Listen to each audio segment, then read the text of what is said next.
Do you ever feel like you're wasting your potential just because you can't stick to things? Well, after helping several of my clients unlock consistency, I'm convinced that it's so easy, even lazy people can do it.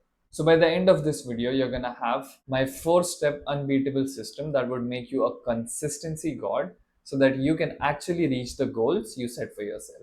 But before that, I've created a free 4-hour long course where I discuss in detail how you can master consistency by beating procrastination once and for all. So if you'd like to go deeper, the link is in the description. Let's start with understanding the actual way to master consistency. Let's say that you're completely out of shape. So you're fat, your diet is terrible, your sleep is fucked, and all you drink is soda instead of water. And you plan to improve your health. So, how do you go about it? Do you go about it by just improving your sleep? No, you address this issue of your health at multiple levels. So, maybe you start exercising, you improve your diet, you get your sleep schedule on track, and then you improve or increase your water intake. And that is exactly how you tackle consistency as well. So, to really conquer consistency, you have to address it on multiple levels holistically.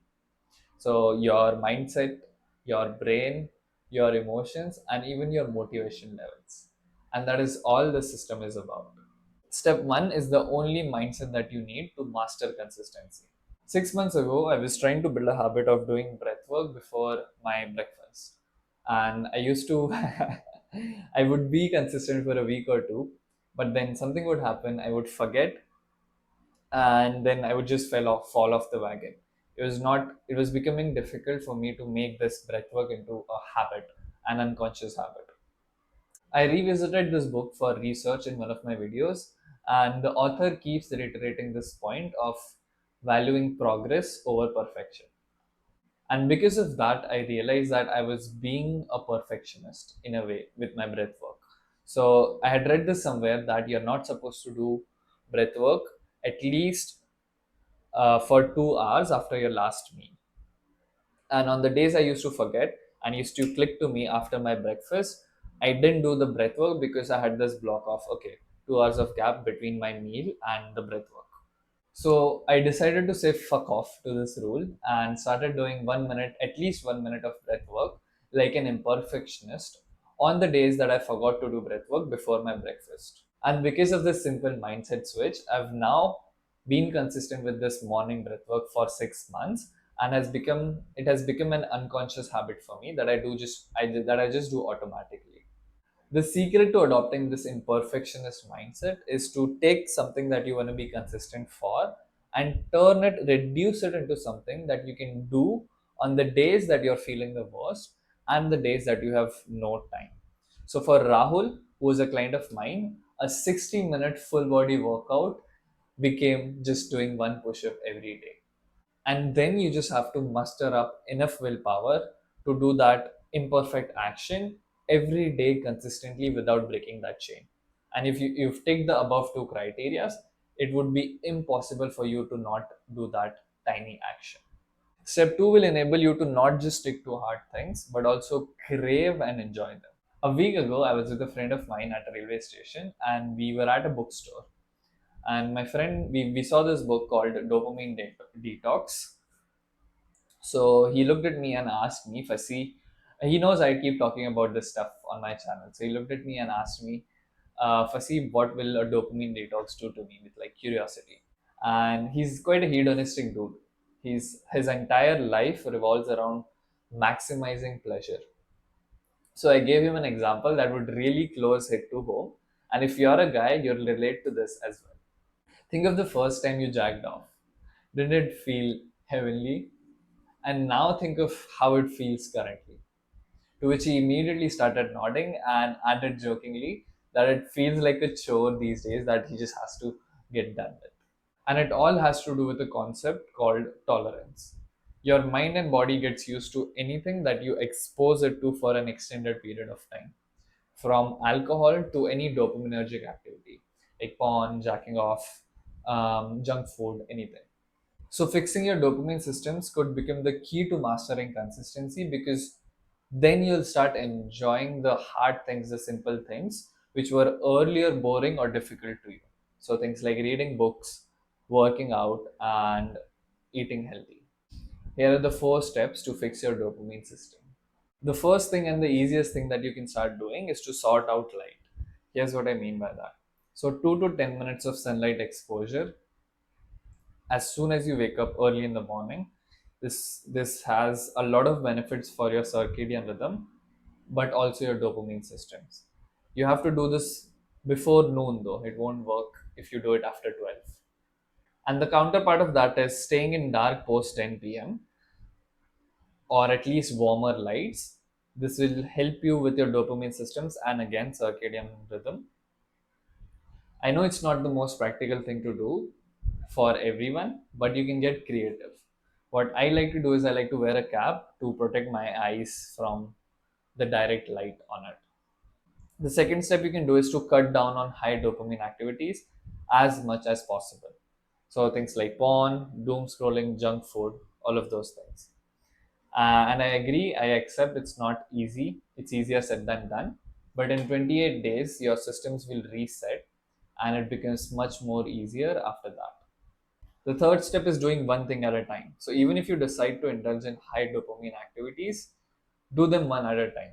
If you stack them, it feels good, like doing a lot of pleasurable things at one time. So watching web series and eating food while listening to music, I don't know, it does feel good. It feels high, but then it's followed by a dopamine crash which affects your dopamine system.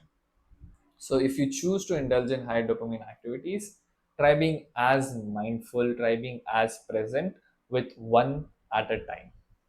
The first step is to replace the complex pleasures with simpler alternatives.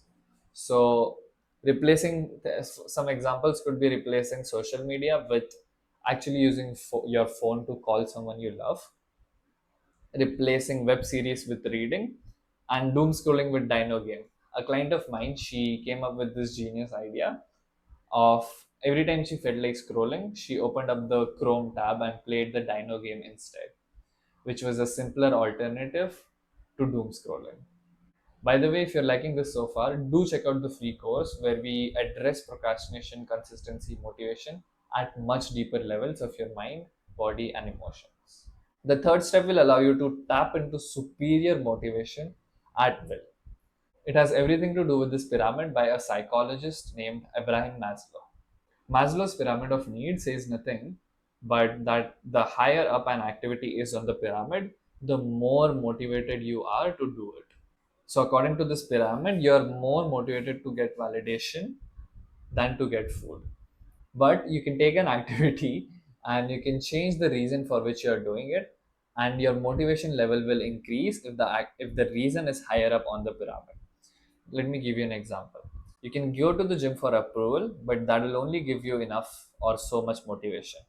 Versus you can go to the gym for becoming fitter, healthier, to have more energy so that you can help your sick child. And the motivation you will have for going to the gym will be much more sustained, will be much more powerful in the latter example because this is on top of the pyramid. There are 5 key intrinsic motivators that are high up on the Maslow's pyramid and give you almost infinite motivation.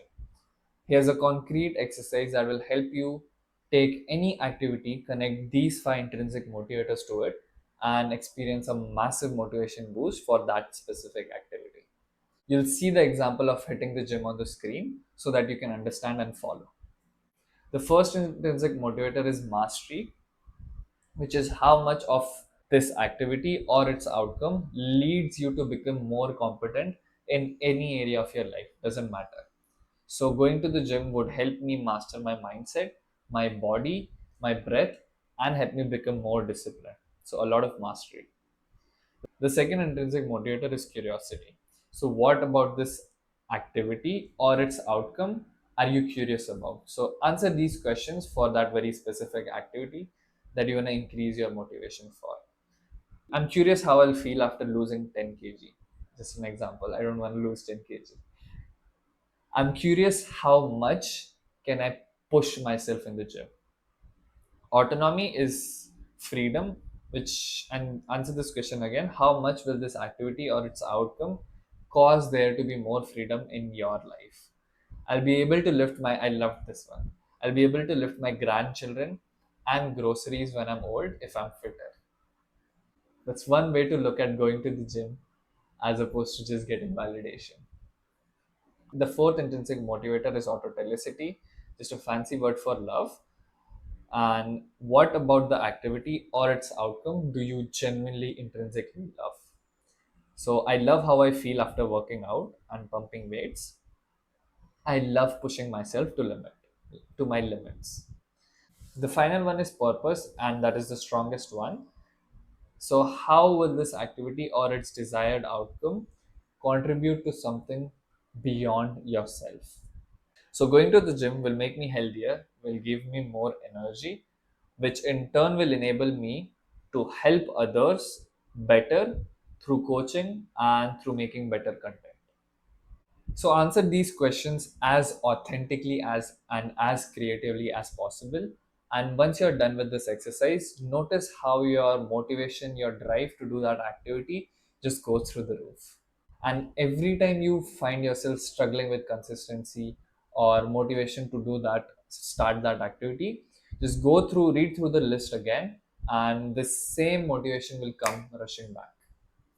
And step four, finally ensure that you stick to all your goals despite facing setbacks. There's this fascinating study done in Carleton University, Canada, I think so, in which the procrastination behavior of students was observed. And the students who were procrastinated on the first exam but were harsh on themselves and self critical, were much more likely to procrastinate on the final exam as well, as compared to the students who procrastinated on the first exam but were self forgiving and compassionate. So the self compassionate students got better, not worse. And studies after studies show how self compassion and not self criticism enables you to stay consistent towards your goals in the long run. But how is that possible? If I am compassionate to myself, if I am kind to myself for my mistakes, wouldn't that make me complacent? Self compassion works because when you experience setback on your journey, when you fail in your journey, and you are self critical, it causes you to experience guilt and shame. And because of that guilt and shame, it becomes painful for you to look at that setback. And if you can't look at that setback and analyze it and learn from your own mistakes, you are then bound to make the same mistakes over and over again, which is exactly what happened to the students who procrastinated, which was a setback for them, but then were self-critical. The way I like to concretely practice this is when I experience a setback, when I fail, I instead of which my this was my default before, instead of being self-critical and cursing myself, I tell myself this statement: that's okay. It's only human to make mistakes. What can you do better the next time? So the next time you're inconsistent and you fall off the wagon, remind yourself that it's just human to make mistakes. It's the part of the journey. It's what makes the journey fun. And ask yourself how you can do better, what you can do better the next time that you're faced with a similar situation. Perhaps even you can ask yourself how you can incorporate the above three steps in a better way. These are just the 4 of the 30 steps I share in this video. So if you'd like to beat procrastination, master consistency, and become motivated, you can click here.